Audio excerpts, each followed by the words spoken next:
Hola, ¿qué tal? ¿Cómo les va? Bienvenidos otra vez a Introducción a la Botánica. Este es un video explicativo y orientador para el desarrollo de la práctica número 2 de célula vegetal.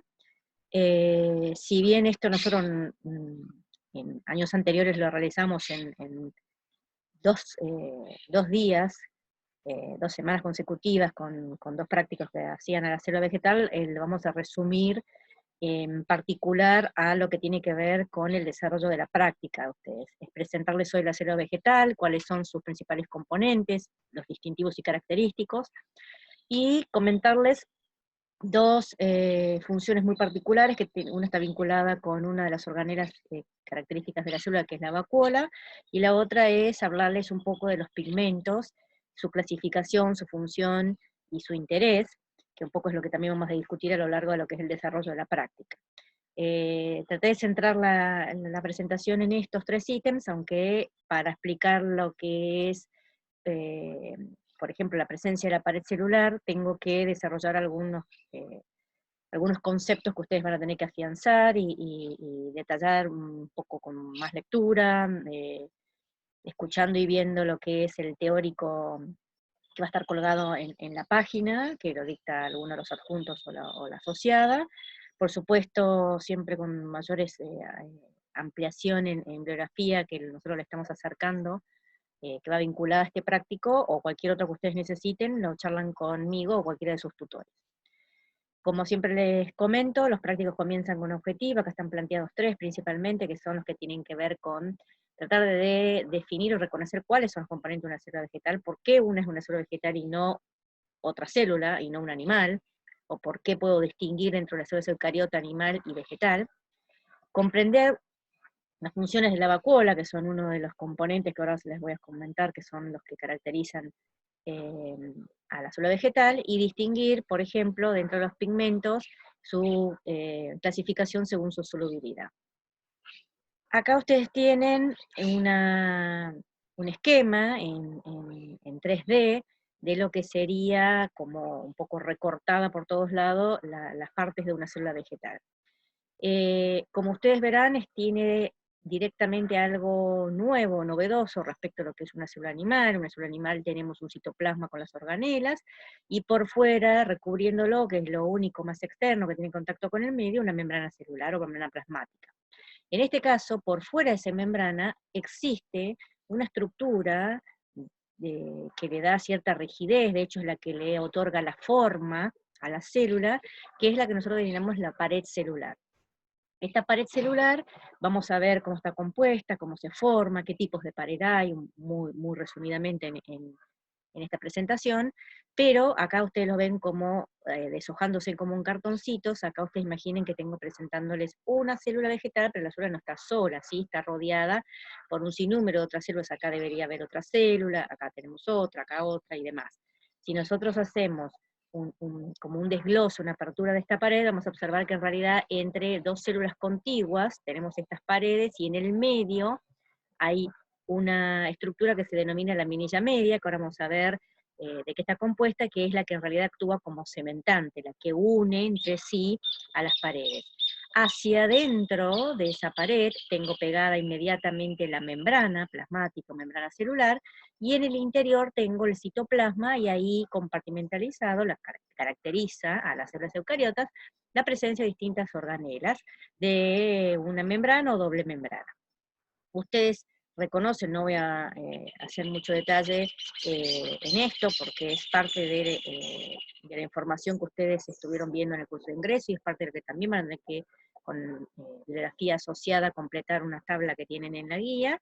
La presencia del núcleo, el nucleolo, retículo endoplasmático liso y rugoso, vinculado o no con la presencia de ribosomas, la presencia de sacos aplanados que constituyen el aparato de Golgi, unas organelas especializadas con doble membrana, membrana externa e interna, que se van replegando y que intervienen en el proceso de respiración, que son las mitocondrias, y aparecen como unas estructuras especializadas aquí, estas como estructuras ovaladas, de color verde, con un montón de como discos aplanados o monedas, una encima de otra, que caracteriza una organela específica, de la célula vegetal, que son los cloroplastos. El cloroplasto es un tipo de plástido que se encuentra dentro de la célula vegetal, muy particular y muy distintivo, porque dentro de estas membranas que están en lo que nosotros denominamos la matriz, dispuestos en forma apiladas o de grana, aquí están contenidos los pigmentos encargados de intervenir en el proceso de la fotosíntesis, que es la clorofila. Y sobresaliendo, ustedes ven aquí como un globo, sobresaliendo tienen a una gran vacuola, que es otra de las características que caracterizan una célula vegetal. Esta vacuola es una unidad de una única membrana y está rodeada por una membrana que se denomina tonoplasto. Entonces, si nosotros tenemos que caracterizar a la célula vegetal, decimos que es aquella que está constituida por, acá como lo ven remarcado, la presencia de una pared celular por fuera de la membrana, ¿sí? Es lo más externo en este caso, la que a su vez está recubierta por una laminilla media, que de hecho cuando está al lado de otra célula es la que actúa como cementante, la que une, la que de alguna manera les permite que estén relacionadas o vinculadas entre sí las células.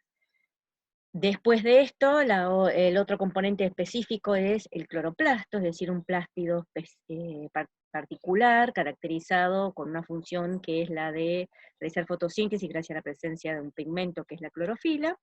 Y el otro componente, que es lo que les comentaba recién, es la vacuola, una organela de una unidad de membrana rodeada por ese tonoplasto, que es muy importante. Si nosotros vamos a la imagen inicial, que esto es una fotografía en microscopio electrónico de una célula, como verán acá tienen una célula vegetal, acá tienen otra célula contigua, acá encima recortada está apareciendo otra, aquí ocurre otra, y de este otro lado otra. ¿Qué es lo primero que ustedes observan en esto? Que de una forma la célula está contenida, tiene un tamaño, tiene una forma particular, que está dada gracias por la presencia, como ustedes ven acá en color más bien, o marrón, o color ámbar, que está por fuera delimitando toda la célula, que es la pared, ¿sí? Acá tengo la pared de la célula contigua, y entre medio lo que tengo es la laminilla media. Dentro de esta célula, ¿qué es lo primero que ustedes observan? La presencia de una gran vacuola, que a priori, a veces si esto lo viésemos, si estuviéramos en el aula, estamos mirando al microscopio óptico, van a verla como que tienen algo vacío, que en realidad es la vacuola, que por lo general se la ve como vacía, salvo que tenga un pigmento. Cuando no está pigmentada, en realidad tiene jugos vacuolares, y vamos a ver en qué consiste ese jugo vacuolar.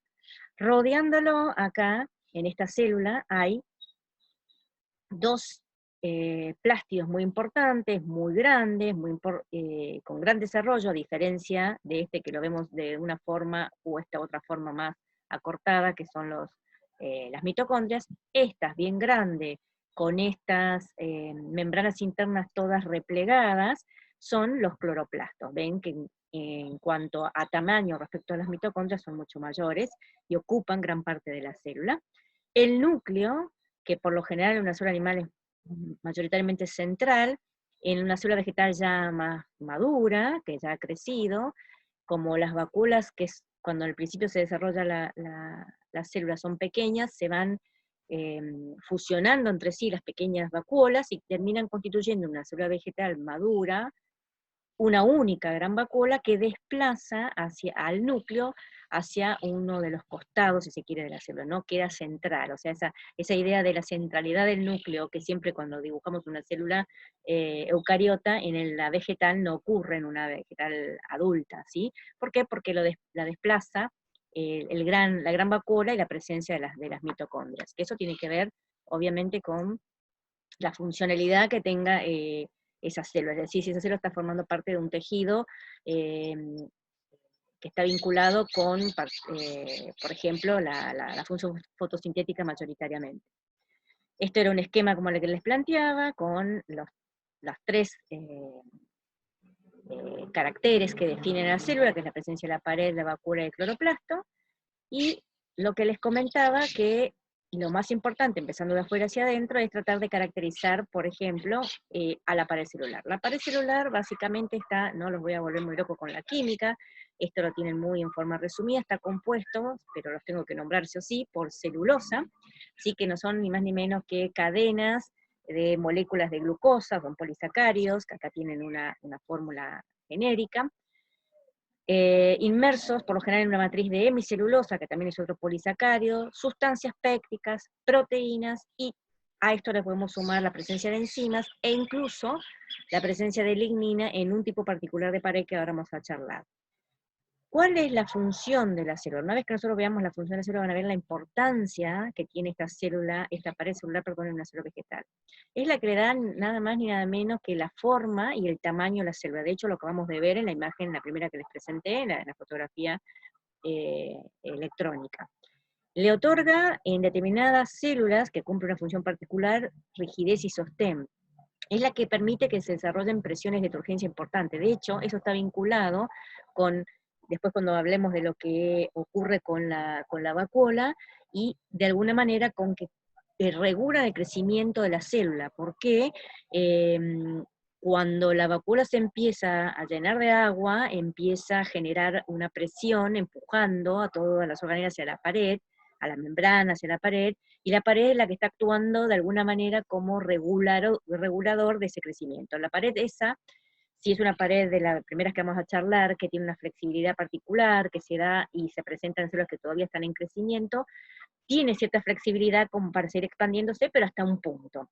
Entonces, por eso es que decimos que es tan importante, interviene en el proceso de regulación del crecimiento celular, y por ende interviene en el tamaño y en la forma. Le puede otorgar rigidez y sostén, a su vez constituyen, al ser la estructura más externa de la célula, la barrera físico-química de cualquier agente patógeno, y a su vez interviene limitando lo que tiene que ver el transporte de sustancias, que después vamos a charlar un poco, cómo se transportan las sustancias, cómo pasan de un medio hacia dentro de las células o entre las células, y cómo se denominan esos procesos. ¿Cuál es la composición de esa pared? La pared, les comenté, básicamente está constituida por celulosa, que es un polímero de glucosa que está agrupada, o se agrupan eh, como en este esquema que tienen acá, como si fueran los cables, ¿vieron? Un cable que ustedes tengan de conexión en la casa. Si ustedes abren ese cable, normalmente pueden hacer en color blanco, adentro tiene un montón de cablecitos de cobre o de distintos colores. Entonces pensemos que esos cablecitos internos son estas, que son las moléculas de glucosa, que se disponen una al lado de la otra y conforman lo que nosotros denominamos microfibrillas. A su vez, estas microfibrillas se unen entre sí gracias a una matriz que está compuesta por sustancias pépticas, enzimas, proteínas y hemicelulosa. Toda esa fusión determina que se terminen conformando estos otros grandes cilindros, ¿sí?, a los cuales nosotros denominamos macrofibrillas. Es decir, que las macrofibrillas son un conjunto de microfibrillas, y las microfibrillas son muchas moléculas de glucosa, ¿sí?, que están unidas entre sí. Esos son un poco los porcentajes o cadenas que pueden tener. Cuando se termina desarrollando, conformando esta macrofibrilla, esto tiene una fuerza como si fuera de acero. Ustedes imaginen cuando en las construcciones, las columnas de los edificios serían como estas macrofibrillas. Si nosotros hacemos un corte de esa columna, o cuando estamos viendo, cuando se está llenando esa columna, estamos viendo que se tienen varillas de acero, que serían las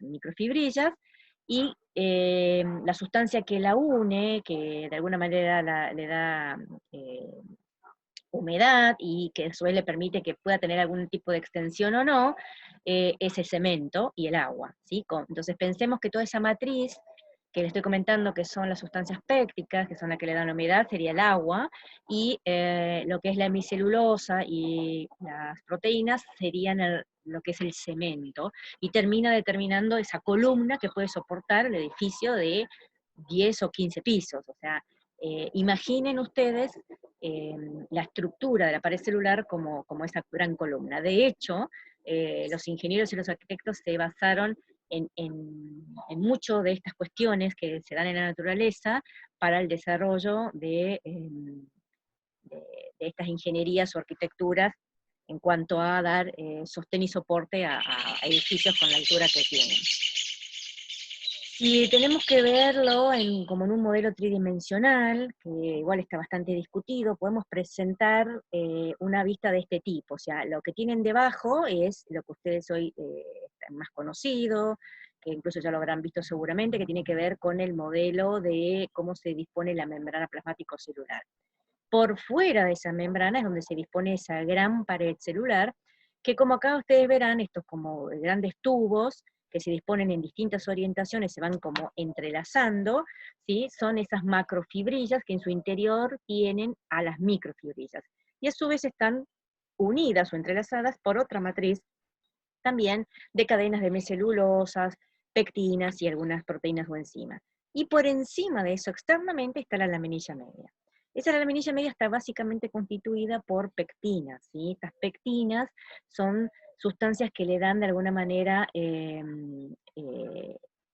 como un formato como de gel que le permite justamente ser bastante flexible a la pared, le permite actuar incluso como esto que le decía cementante, o sea, unión entre paredes y paredes. Ustedes piensen que esto sería el corte desde la membrana hacia afuera de una célula, y después de esta laminilla para arriba, si tengo otra célula, voy a tener la misma, voy a replicar la misma imagen, es decir, desde esta laminilla media hacia acá arriba, voy a tener esta disposición de las macrofibrillas así en esta forma ordenada que constituyen la pared, y hacia arriba, como último, la membrana.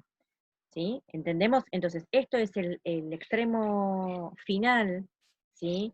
De lo que es una célula hacia el interior, es decir, debajo de esto que parece un colchón, que es la membrana, estaría lo que es el citoplasma de la célula, y si esto mismo lo replico hacia arriba, hacia afuera de lo que es la diapositiva, tendría la otra célula contigua. Yo les comentaba que hay distintos tipos de pared. Tenemos pared primaria y pared secundaria. La primera primaria, como le dice su nombre, es la primera que aparece, de hecho es la que la tienen absolutamente todas las células, y se dan células que están en crecimiento. Por eso es que una de las características que tiene es que permite el estiramiento. Es esto que les comentaba recién, con que cuando definíamos un poco las funciones que tienen esas paredes, es la que regula la forma, el tamaño y el crecimiento de una célula. Es la que se encuentra por debajo de la laminilla media, es decir, entre la laminilla y la membrana plasmática. Está compuesta por fibras o uniones de microfibrillas de celulosa en forma desordenada, que es lo que le permite dar esa plasticidad de alguna manera para que siga estirándose hasta cierto límite, no es que se agrandan las células hasta donde se le antoja, y tienen un gran porcentaje de agua. Esto está dado gracias a la presencia de pectinas, cosa que no ocurre en la secundaria. Ustedes acá yo les coloqué un corte de una fotografía de imagen con microscopio electrónico, en donde ustedes están observando, acá tengo una célula, acá tengo una segunda célula, y como recortada lo que sería hacia arriba de esta imagen, una tercera célula, es decir, tengo 3 células contiguas. Esto que ustedes ven bien delimitando aquí, es la pared primaria, ¿sí? La pared primaria de esta célula, esto de este lado es la pared primaria de esta otra célula, y por el medio, cementando, uniendo estas dos, lo mismo que ocurre entre esta y esta otra, está la laminilla media, que es la que está constituida por estas sustancias péptidas. Esto se da en todas las células vegetales, desarrollan una pared primaria. Bien, puede ocurrir que en determinado momento, en lo que es la diferenciación de las células, haya células que se van a diferenciar y especializar con una función particular. Estas son las que están vinculadas con procesos de, cuando clasificábamos la otra vez lo que eran las cormófitas, con el desarrollo de sistemas de sostén y de conducción. Ahí yo ya empecé a introducirles un poco la definición de tejidos especializados con una función particular. Hay un grupo dentro del sistema de sostén de tejidos que presenta un gran desarrollo de pared secundaria, mientras que dentro del sistema de conducción también hay un grupo, un tejido en particular que tiene un gran desarrollo de pared secundaria y que está vinculada con el transporte de agua, básicamente. Mientras que dentro de las de sostén hay un tejido que es el esclerénquima, que es el que, justamente como su nombre lo dice, está encargada de intervenir en todo el proceso de sostén de determinadas partes de la planta. Para esto desarrollan una pared secundaria donde aparece como componente muy importante la lignina, además de la celulosa, que a su vez dentro de la secundaria es en proporción mucho mayor el porcentaje respecto a la que hay en la primaria. Hay también hemicelulosa, pero aparece lignina. Y lo que no aparece en la secundaria son las pectinas. De ahí que nosotros digamos que la pared secundaria tiene un 25% de agua, ¿sí? Lo importante es que ocurre ya en células que han detenido su crecimiento en longitud y empieza a desarrollarse un crecimiento en grosor, es decir, aquellas que se han especializado, diferenciado con una función particular, que son, por ejemplo, las que yo les muestro en esta imagen, también de fotografía electrónica, de un microscopio electrónico, en donde estoy, en este caso particular, viendo en un corte transversal células del tejido de conducción o xilema, que es el que conduce agua. Que como la ven, a diferencia de esta, donde yo incluso puedo llegar a ver contenido, estas células están vacías, de hecho son como tubos o mangueras, que es por donde va a pasar el agua y algunas sustancias, desde la raíz, pasando por el tallo hasta las hojas, y por esto es que desarrollan una gran proporción de pared secundaria con lignina, que le da incluso soporte o rigidez para que no colapse esa estructura. Ustedes imaginen en árboles de gran altura, cómo podría mantenerse una estructura de este tipo a lo largo de todo un tallo de más de 2, 3, 5 metros hasta llegar a la última rama. Entonces, para evitar que colapse esta estructura, aparece en la pared esa sustancia que le da rigidez, que es la lignina, que es la que se presenta en una pared de tipo secundaria. Es decir, la pared secundaria no se desarrolla en todas las células vegetales, se desarrollan en algunas, en aquellas que aparte han detenido ya su crecimiento en longitud, empiezan a crecer en grosor, y a medida que empieza a ir depositándose mucha más pared secundaria, con mucha más lignina, empieza a colapsar lo que es el citoplasma, y por eso nosotros terminamos viendo a las células que tienen pared secundaria vacías, ¿sí? De hecho, en lugar de encontrar un citoplasma, hablamos de que esto es el lumen celular, es decir, el espacio donde antes estaba el citoplasma. Termina muriendo a la madurez aquella célula cuya especialización derivó en, por ejemplo, cumplir una función o de sostén o de conducción, porque se forman muchas capas, cada vez se van formando más capas de células de microfibrillas de celulosa, hemicelulosa y particularmente lignina, que lo vamos a ver cómo se da. Acá les voy a comentar en un esquemita cómo sería ese desarrollo. Acá tienen dos células contiguas, ¿sí? En donde lo más interno obviamente es el citoplasma, esto negrito va a ser la membrana, por fuera esto que está en celeste es la pared primaria, y lo último más externo es la laminilla media, que es un poco lo que está escrito acá, ¿sí? Que la más externa es la laminilla, lo celeste es la pared, la línea negra es la membrana, y lo interno amarillo es el citoplasma. Acá tenemos dos células contiguas. Vamos a hacer un detalle, ustedes ven aquí, se hace un recuadro, y ese recuadro ahora lo vamos a hacer un mayor detalle acá. En ese recuadro, y detalle de este sitio de continuidad entre dos células, vemos una línea que acá está marcada con roja, y rodeada hacia un lado y hacia otra por una banda que no es toda continua, de color más celeste o grisácea, por ahí como ustedes la vean. Esa línea media, que es la que une esas dos celestes que dijimos que son las paredes primarias, ¿quién va a ser? La laminilla media. Las dos líneas celestes hacia un lado y hacia otro representan a la pared primaria, esta celeste de esta célula, y esta celeste de la izquierda de la célula que está a la izquierda. ¿Vamos hasta ahí? Entonces tenemos una pared que, como ustedes observan aquí, no es toda continua, sino que presenta de alguna manera como algún pliegue o alguna ondulación, que si estuviésemos viendo esto en el aula con el microscopio óptico, ustedes podrían ver como una ondulación. Esto sí se puede llegar a ver. Si nosotros hacemos un corte de esto y lo miramos en microscopio electrónico, no en el óptico, estaríamos viendo esto, ¿sí? Como una gran cantidad o de pelos eh, o de hilos dispuestos en forma desordenada. Eso es característico, esta disposición desordenada y toda entrecruzada. ¿Recuerdan el esquema ese tridimensional que les mostré, que se van disponiendo en forma entrecruzada, pero en forma desordenada las macrofibrillas? Es característico de la pared primaria. Y es lo que le otorga esa plasticidad de alguna manera y flexibilidad como para permitirle que una célula que se va formando vaya creciendo y de alguna manera pueda seguir extendiéndose hasta un determinado momento, que después de la pared termina regulando ese crecimiento. Se dice que la disposición de estas macrofibrillas, en forma así entrecruzada y desordenada, se da por intususcepción o intercalación. Esas son las dos denominaciones que pueden encontrar ustedes de cómo se da la disposición de, es decir, tengo macrofibrillas puestas en un momento, y se empiezan a formar otras y se empiezan a intercalar entre esas y así sucesivamente, y conforman esa pared. ¿Bien? ¿Qué es lo que ocurre? Como les comentaba y observaban en el esquema, yo les dije, esta pared no es toda continua, puede presentar en determinados lugares como ondulaciones. Esas ondulaciones son en realidad adelgazamientos o zonas deprimidas de la pared, que se da porque justamente en esos sectores donde se adelgazó esta disposición de las macrofibrillas, en lugar de estar bien entrecruzadas, se hace más laxa. Y al hacerse más laxa, ven, con mis manos, dejan espacios. Y esos espacios son lo que ustedes en un corte podrían verlo siempre en microscopio electrónico, como esto, como que nosotros decimos con una criba o como si fuera un colador, ¿sí? Con agujeritos.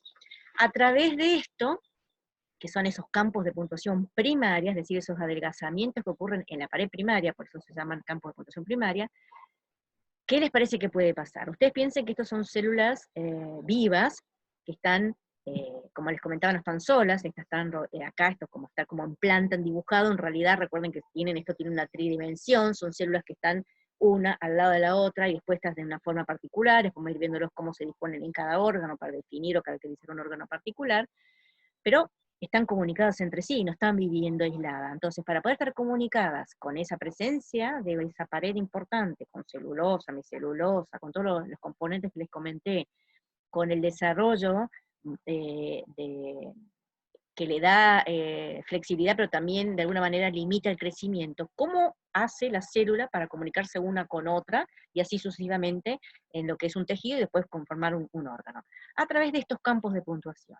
Y lo hace gracias, acá lo vemos de vuelta en un corte y acá tiene un esquema, gracias a que se forman cordones o a través de unos tubos que son cordones del mismo retículo endoplasmático que pasan desde una célula hacia otra y nosotros denominamos plasmodesmos. Es a través de esos plasmodesmos que cruzan de una célula a la otra a través de esos campos de puntuación o esas zonas adelgazadas de la pared primaria que se produce la comunicación, el intercambio incluso de sustancias de una célula a otra. Como les decía, puede ocurrir en determinado momento que en algunas células, por su diferenciación y su especialización en una función particular, aparezca, ¿sí? Una vez que ya dejó de crecer en superficie, empieza ya a crecer más en grosor, empieza a aparecer una segunda pared, que es la pared secundaria. Haciendo el correlato con la imagen anterior, de vuelta tenemos la célula, con el citoplasma, la membrana, la pared primaria, la laminilla, el esquema con su disposición y su tipo de crecimiento, pero ahí les introducimos la presencia de la pared secundaria.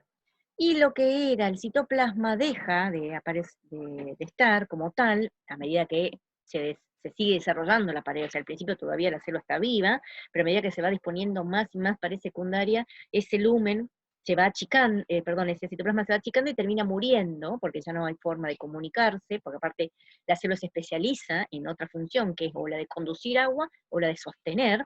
Entonces, desaparece el citoplasma y ese espacio que queda nosotros denominamos lumen celular. ¿Recuerdan la imagen que les presenté al principio cuando caractericé a la pared secundaria?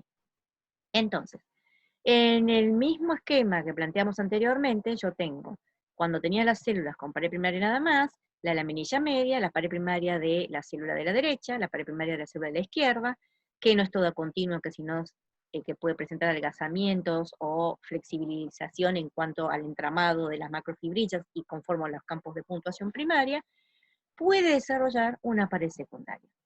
En este esquema, ¿sí? Y esto es muy importante que lo entendamos porque si no suelen confundir bastante, respecto a cómo tengo acá, ¿hacia dónde se formó la pared secundaria? La pared secundaria se forma entre la membrana y la pared primaria que ya estaba. Es decir, si yo tengo que matizar, ocurre hacia adentro, ¿está?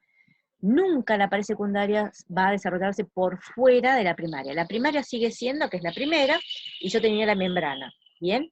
Cuando hay el caso en desarrollo de una pared secundaria, aparece la pared secundaria a partir de la membrana y empujo a la primaria. Entonces, siempre queda la primaria externa, queda la secundaria ahora y la membrana, ¿sí? La pared secundaria se desarrolla hacia fuera de la membrana, pero entre la pared primaria y la membrana. ¿Cuál es la característica de esta pared secundaria? La característica de esta pared secundaria, si nosotros la miramos en cuanto a cómo se disponen las macrofibrillas en microscopio electrónico, es totalmente ordenada, y el crecimiento es diferente al caso de la primaria, que se dice que es por aposición, es decir, tengo las macrofibrillas que se disponen en un sentido, y después se disponen encima de esa otro grupo de macrofibrillas. Y eso sucesivamente, y es lo que genera esa disposición que nosotros denominamos ordenada, y es lo que le da la rigidez, le aporta la rigidez, y no hay forma que ya pueda seguir creciendo, ¿sí? en longitud de superficie, sino que la única forma de poder seguir creciendo es en grosor. Entonces, esa es la característica que tiene. Obviamente se le sumó dentro de los componentes químicos, ¿sí? La lignina, y no hay pectina, que es el otro componente químico importante, pues el que le otorga esa rigidez y el sostén. ¿Qué le ven en este esquema? ¿Sí? Que tampoco esta pared secundaria es toda continua, pero a diferencia de la primaria, ¿sí? Que sí es continua, pero en determinados lugares se adelgaza, que es lo que ustedes veían como onduladito, acá directamente se interrumpe, no se disponen más macrofibrillas y se vuelve a formar en otro tramo. Entonces, a eso, que yo acá lo marqué con esta línea, para que ustedes lo puedan ver, este espacio, no es que le queda este ovalito, ojo, si este es a los efectos esquemáticos para mostrárselo, este espacio en donde no hay disposición de pared secundaria, es lo que nosotros denominamos punteadura.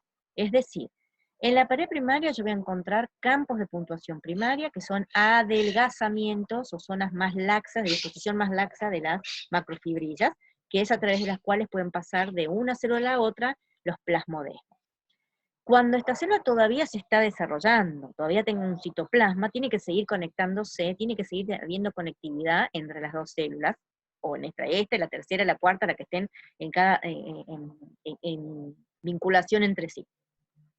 ¿Cómo lo hace si yo de repente desarrollo esta pared secundaria tan gruesa con esa disposición de esa lignina y estas macrofibrillas de esta manera?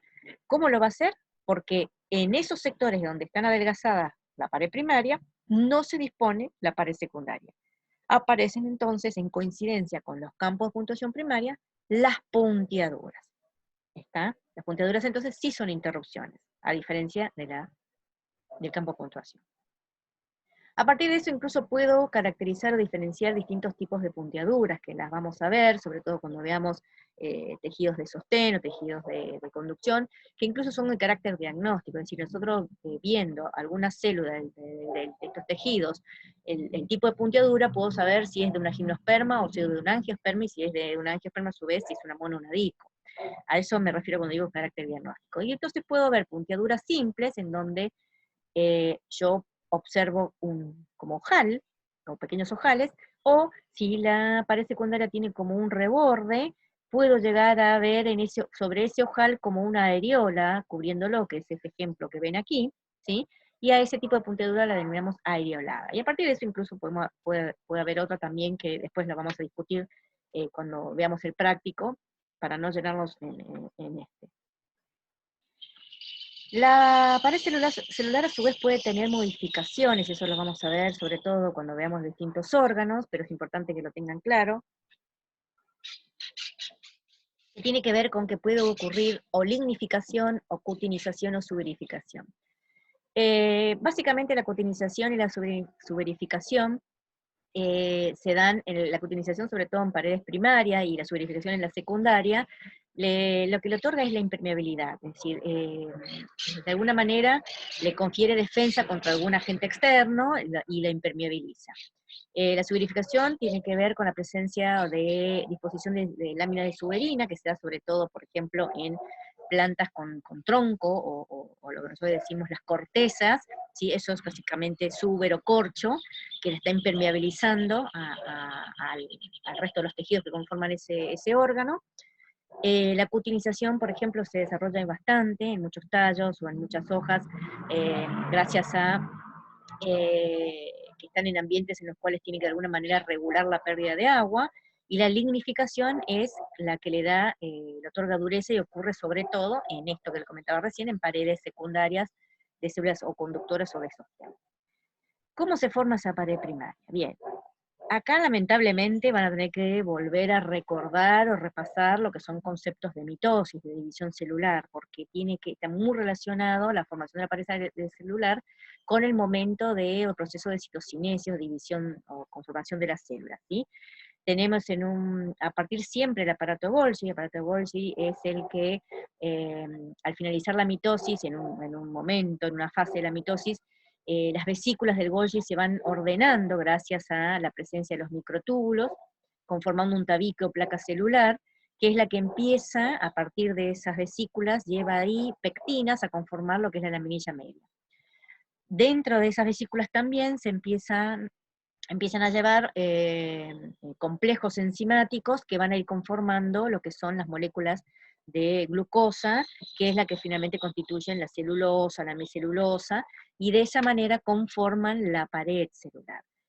Convengamos que nosotros partimos de una célula madre que tiene ya su pared celular, y en el momento que se va a dividir la célula, ¿sí?, utilizan parte de esa pared celular de la célula progenitora, y a nivel de esta placa celular donde se van disponiendo sobre esa zona que nosotros denominamos fragmoplasto, las vesículas en forma ordenada y se fusionan entre sí desde el Golgi, ahí se empiezan a conformar y cerrar la nueva pared de cada una de las células hijas que se van a terminar conformando.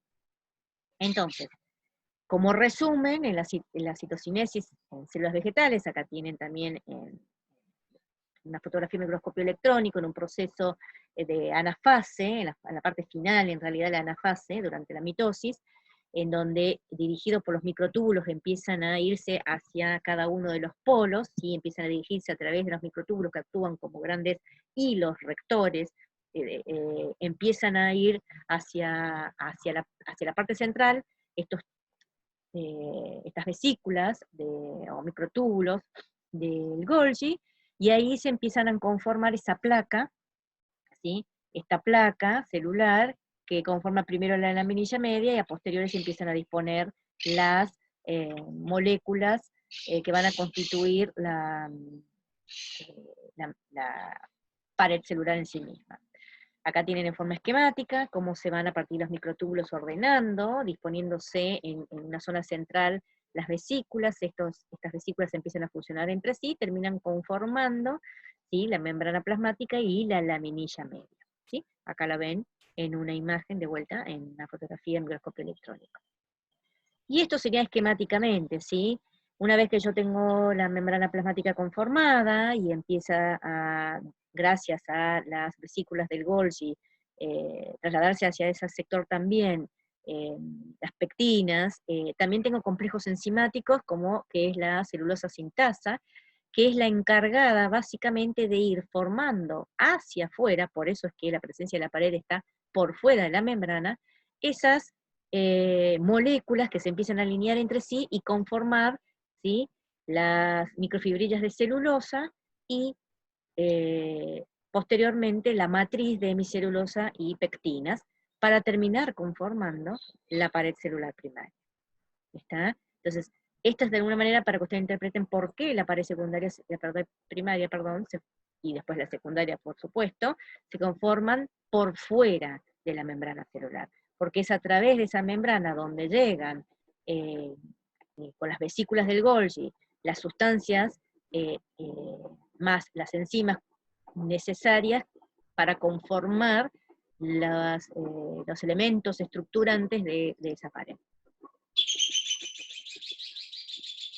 Bien, acá tienen a modo comparativo un cuadro donde de alguna manera traté de resumirles cuáles son las características distintivas de la pared primaria y secundaria, que son un poco las cosas que estuvimos hablando al inicio, ahora lo paso y ustedes después lo repasan.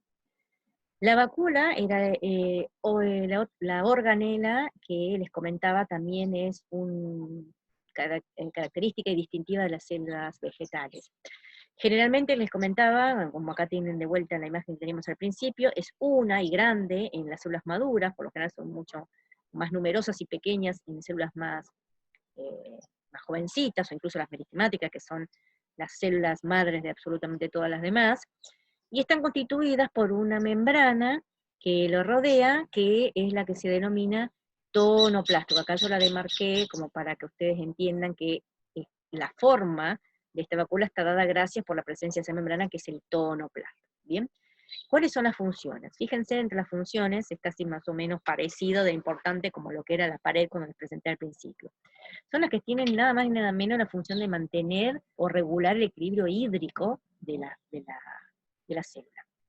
Es la que determina también el crecimiento celular por turgencia, un poco también cuando expliqué hoy, en el caso de la pared, la célula cuando empieza de alguna manera a ponerse más turgente, porque se va llenando de agua, empieza a generar una presión que le permite ir creciendo la célula porque va pegando el citoplasma y la membrana hacia la pared, y la pared, por el contrario, empieza a crecer una fuerza contraria para poder regular de alguna manera la forma y el tamaño de la célula. A su vez es un sitio donde se pueden acumular productos tóxicos, de hecho adentro de estas vacuolas también pueden haber enzimas que degradan esas macromoléculas, o también puede ocurrir que dentro de esas vacuolas pueda haber no solamente degradación de algunas organelas, sino que también sean depósitos de algunas sustancias que pueden ser reutilizadas luego por la célula en algún proceso metabólico que necesiten. Pueden contener aparte también iones y venenos, aparte de pigmentos. De hecho, nos vamos a valer, por ejemplo, para cuando hagamos la clasificación a lo último de lo que son los distintos tipos de pigmentos, cuando clasificamos respecto a dónde se pueden encontrar, esos pigmentos se pueden encontrarse en alguna organela en particular, o en el citoplasma, o dónde, aquellas que se encuentren dentro de la vacuolas tienen una característica particular. Bien, tenemos dos cuestiones particulares en el caso de las vacuolas para ver.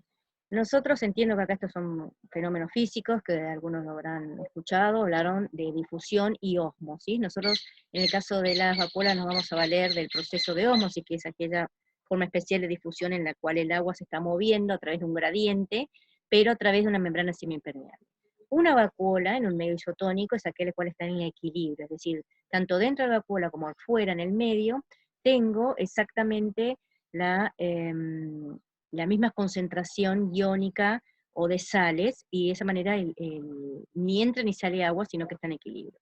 Si la vacuola está en un medio, de la célula, perdón, está en un medio hipotónico, es decir, que está inmersa, pónganle, en un ambiente con un agua limpia, la concentración dentro de la célula, es decir, es mucho mayor en cuanto a las cargas iónicas que lo que está por fuera. Entonces tiende a ingresar agua, ¿sí?, para poder equilibrar esto. Esto hace que empiece entonces a crecer esa vacuola de tal manera que empieza a ponerse turgente. Si la célula está en un medio hipertónico, es decir, al contrario del caso siguiente, es decir, que en el medio externo hay mucha más concentración de carga de iones, lo que tiende a hacer la célula es a poder regular, o llegar a un equilibrio, y es a enviar el agua hacia afuera, es decir, sale agua, y empieza entonces a reducir su tamaño esa vacuola, y puede llegar a generarse un fenómeno que nosotros conocemos como plasmólisis. Casos extremos de uno u otro caso, es decir, que entre y siga entrando demasiada agua y no puedo ya regular la célula, o siga saliendo cada vez más agua, puede determinar lo que nosotros conocemos como, por ejemplo, marchitamiento, en el caso de pérdida excesiva de agua, los tallos y las hojas se marchitan, o también puede ocurrir cuando, por ejemplo, en periodos con inundaciones, y le entre demasiada agua, también se termina muriendo la planta, ¿sí? La turgencia, porque es importante, porque es la que le ayuda a dar, obviamente, firmeza y rigidez a los órganos, ¿sí? De vuelta, los extremos no son buenos, porque si sigue entrando demasiada agua, también va a terminar explotando la célula, porque se carga tanto la vacuola que genera mucha presión y termina muriéndose la planta. Esto es lo que nosotros veríamos en una actividad que realizamos en clase, que tiene que ver con cómo podemos ver, utilizando una especie en donde tiene en la vacuola pigmento, cuando se pone turgente la vemos toda coloreada la célula, y cuando está plasmolizada vemos que la vacuola, ¿sí?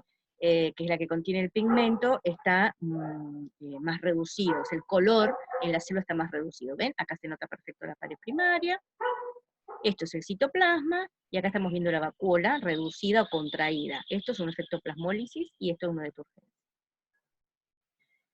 La otra particularidad que tienen las células vegetales son los plástidos, ¿sí? Los plástidos son organelas con doble unidad de membrana con muchas funciones. Se origina a partir de un proplástido con diferentes, a partir de células diferenciadas que se denominan meristemas, que las vamos a ver después.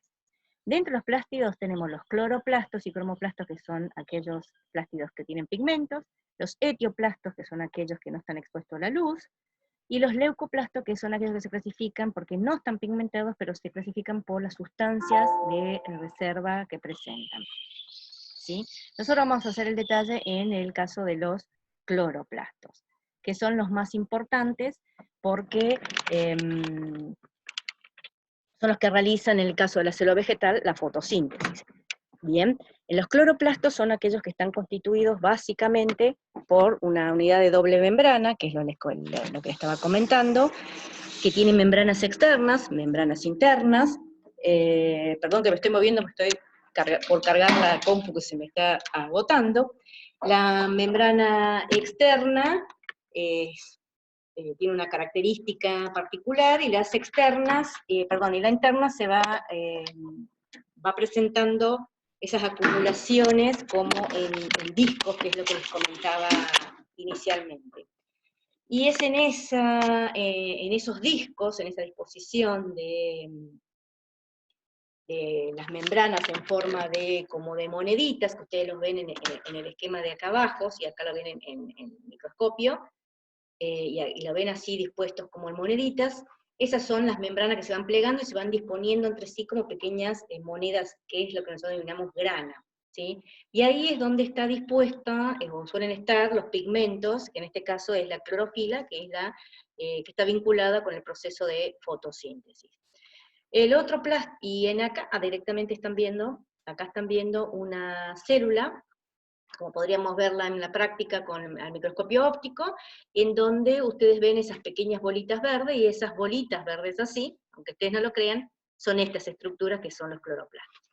Esto sería el caso de un ejemplo que está acá abajo en rojo, de célula de un morrón, en donde ahí estamos viendo cromoplastos, es decir, el otro tipo de plástido que está caracterizado también por presentar pigmentos, pero que no es justamente la clorofila, por eso tiene otra denominación, ¿sí? El cloroplasto no es ni más ni menos que un tipo de cromoplasto, pero por su particularidad, por su singularidad, por el tipo de pigmento que tiene y la función que cumple, tiene una denominación particular.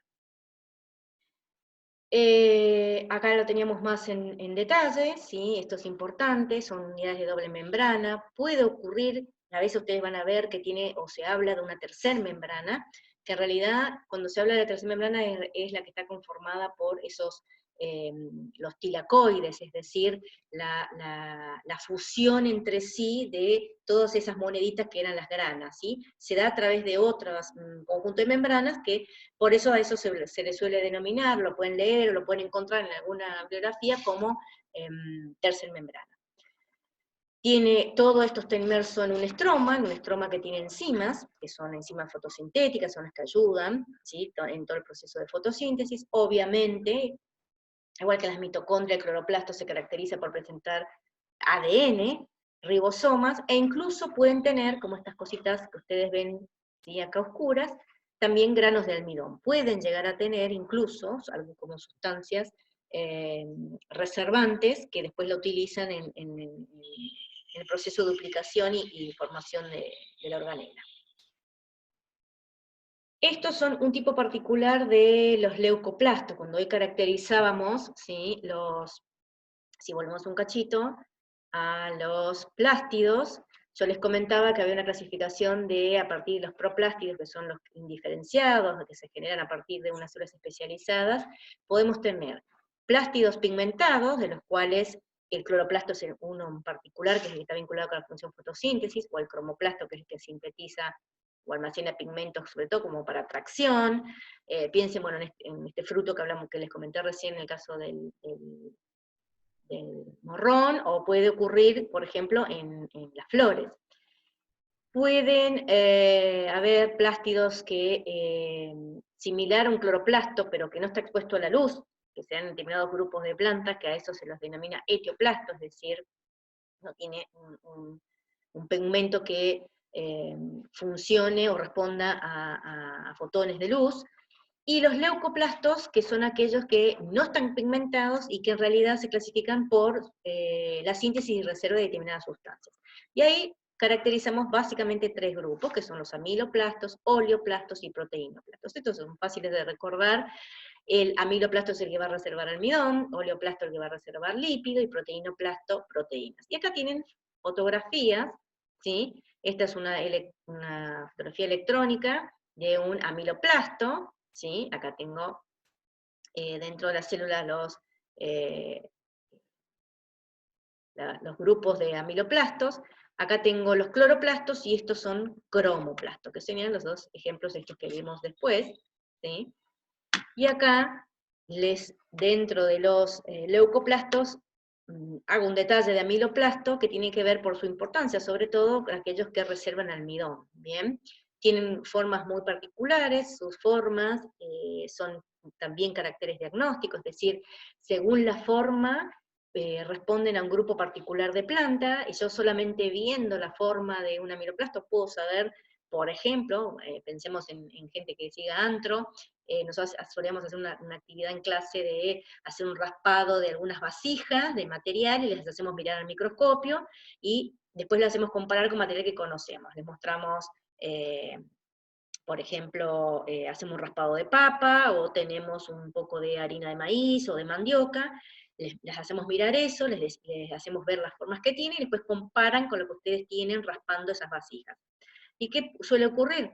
Que de alguna manera ustedes encuentran algún correlato entre alguno de esos que vimos, o de maíz, o de mandioca, o de papa, con algo que estaba en la vasija. Entonces, como conozco la forma que caracteriza un grupo particular, puedo, a partir de algún registro que encuentre, inferir de qué se alimentaba una comunidad determinada. Fíjense la importancia que tiene, por ejemplo, conocer las formas de este tipo de plástico.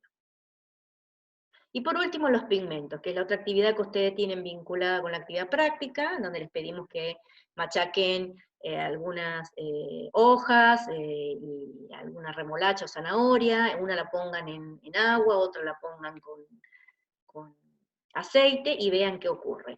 Esto tiene que ver un poco con que, como les comentaba, tanto en las vacuolas como en algunas partes en el citoplasma mismo, o en algunas otras organelas, como los cloroplastos o cromoplastos, como lo mencionamos, pueden haber compuestos orgánicos que absorben cierta longitud de onda, y la que reflejan es la que en definitiva nosotros vemos.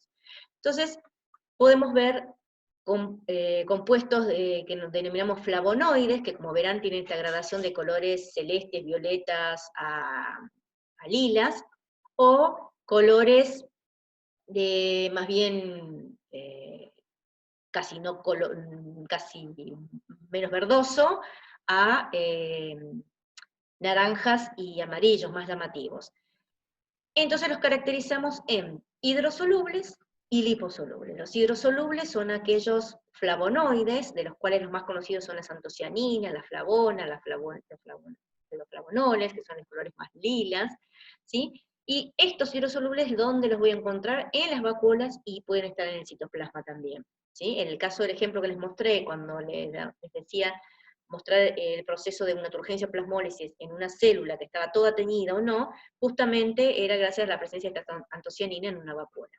Y los liposolubles son aquellos que se encuentran en cloroplastos o cromoplastos, es decir, que son solubles en aceites o grasas, y tenemos dos grandes grupos, los porfirínicos, a los cuales pertenecen las clorofilas A y B, y los carotenoides, dentro de los cuales están los carotenos, que son los de color naranja, y las xantófilas, que son los de color amarillo.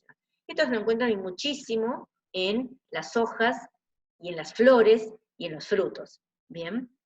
Entonces, ustedes haciendo la actividad que les presentamos en la práctica, donde tienen que relacionar qué ocurre en aquel material que ponen con agua o en aquel material que ponen con aceite, tiene que ver con tratar de dilucidar si esos pigmentos son lipo o hidrosolubles. Como les comentaba, esto tiene que ver con la absorción de una determinada rango de longitud de onda y el reflejo de otro, que aquí tienen, ¿sí?, en los distintos tipos de pigmentos, la intensidad que absorbe, de cierta longitud de onda que absorbe un pigmento y cuál es el que termina reflejando, que es en definitiva el que vemos.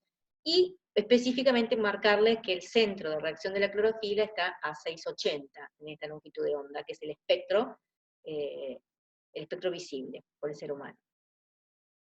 Esto era como para comentarles un poco cómo se está utilizando, por ejemplo, hoy en día, la visibilización a través de los pigmentos en determinados componentes, en este caso son algas. Se hace un seguimiento, por ejemplo, para poder determinar algún tipo eh, de factor climático o cambio climático que tiene que ver con está ocurriendo alguna cosa en el ambiente, hay un bloom de determinada alga que la puedo ver por la coloración, que es el caso, por ejemplo, de esta imagen a la izquierda. Ahí ven como un barco está transitando por un lugar donde está todo verde, eso es un bloom de un alga particular, con una característica que cuando bloom quiere decir que hay un sobrecrecimiento, se da porque hay determinadas condiciones en el ambiente que no son las normales, y de alguna manera se me está indicando que algo está ocurriendo. Acá tienen una otra imagen satelital, acá tienen una ciudad, en la ciudad costera, pueden ir desarrollándose como estos remolinos muy llamativos, que tienen que ver también con otro grupo de plantas, de algas en realidad, que se pueden observar desde una imagen satelital, lo mismo que en esta otra imagen, que tiene una coloración roja, que cada una de estas responde a una condición climática y una particularidad, o como esta que ven a la izquierda acá abajo, que forma estos rulos particulares, que esto se dio, por ejemplo, hace 2 años atrás, a la altura de Nueva Zelanda, y que después lo vincularon los especialistas con que semanas después de haber aparecido estas coloraciones y estas formaciones, ocurrió un fenómeno de tsunami. Entonces, fíjense ustedes cómo a partir, por ejemplo, de unos pigmentos que son muy importantes, que ocurren de determinadas partes de una célula que conforman, por ejemplo, un organismo particular, puedo, a partir de trabajos que se están realizando hoy, que no solamente lo detecto con eh, un avión sobrevolando o con imagen satelital, puedo estar detectando algún tipo de incidencia de alguna variable climática o alguna condición de mal manejo, porque estoy tirando o cloaca directa al río o a una laguna, o de repente puedo ir siguiendo, por ejemplo, si tengo determinado grupo de alga, que lo veo por una coloración, una pigmentación particular, si voy a tener suficiente alimento, por ejemplo, para después a partir de ahí proponer algún tipo de manejo para la pesca. Esto era un poco para contarles y sacarlos un poco de la teoría que venimos explicando recién, la importancia que pueden tener los estudios de algunas de estas cuestiones que estamos reflejándoles hoy en esta práctica. Bueno, después, obviamente ustedes tienen para completar en la práctica todo el resto de los componentes que forman parte de una célula, que eso para ustedes es mucho más fácil conseguirlo, y de hecho lo tienen porque lo han estudiado en el curso de ingreso, o eso lo pueden conseguir más fácilmente, que tienen que ver con todo el resto de los componentes, organelas que forman parte de la célula. Yo lo que quería acá destacar son básicamente las 3 que caracterizan a la célula vegetal, que son la presencia de la pared celular, la vacuola, y dentro de los plásticos del cloroplasto. y dejarles un poco una indicación de lo que son los pigmentos, como para que ustedes puedan desarrollar la práctica en la que hemos pensado, con esta actividad que les decía de machacar un poco algunos materiales con distintas coloraciones, y que ustedes piensen qué ocurre y por qué ocurre lo que ocurre cuando pongan el material o con agua o con, por ejemplo, aceite. Y en el caso de la plasmólisis y turgencia, que tiene que ver con el fenómeno nada más ni nada menos de equilibrio hídrico, o homeostasis hídrica, de regulación dentro de la célula que está dada gracias a la vacuola, tienen un videíto en lo que los invitamos a ver, y después una serie de consultas, en realidad de preguntas, que atienden a lo que ustedes están observando en ese video, y de alguna manera a partir de esa observación y un poco la explicación que les di, más la bibliografía que tienen asociada, y por supuesto las preguntas que nos quieran hacer a todos nosotros, poder responder esa actividad. Bueno, espero no verlos dormidos, y nos estamos viendo en la próxima entrega.